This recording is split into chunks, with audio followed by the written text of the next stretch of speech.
I am aware of the magnetic field of the earth, our biomagnetic field, and the field which is around our heart, our physical heart I'm speaking of, and what is inside of the heart that allow us to rise, to really move into that global enlightenment, that awakening state, that ascended state, together with this behind the heart, this space behind the heart, what we use to heal from any distance at any moment, and even have limbs grow or fingers grow, or people who don't see to see again.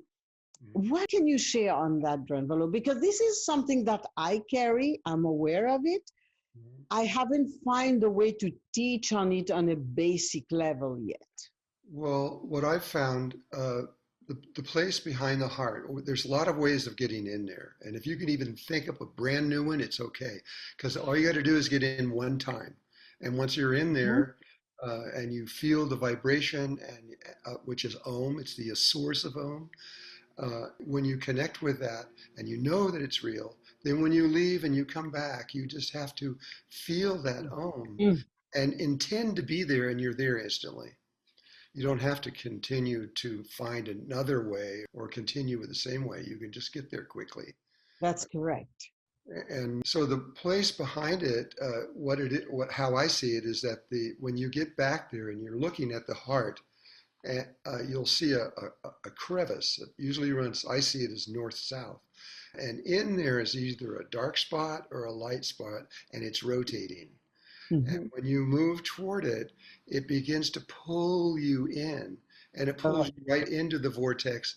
And when you stop moving, you're inside the sacred place of the heart, which is the outer realm of the heart.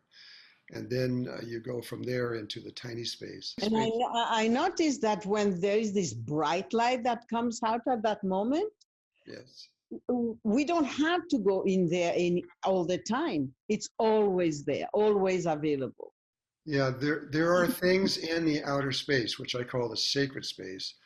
There are, like the Akashic records are there. Anything you want to know about anything that's ever happened or ever will happen, you have access to that. But there's also, there is one personally. There is a special thing set aside. And on the first image you get is your DNA. At least that's what I do. It's what comes to me anyways, an image of my DNA, and then it's the Akashic records for you personally. Everywhere you have ever been, everything you've ever thought, felt, or experienced in any way, it's all there.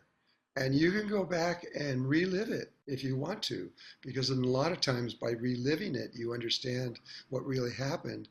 And if that happened to be one of the places where it caused a problem within you, it's really easy to get rid of it when you're in that moment.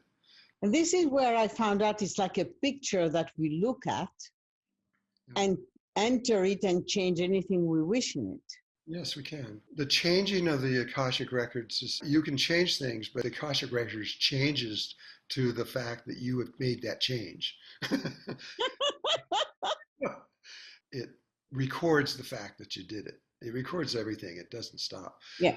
But it's a very, very useful thing to know because of what's possible from that. And even when you're moving into higher consciousness, there are sometimes problems that you can't quite figure out.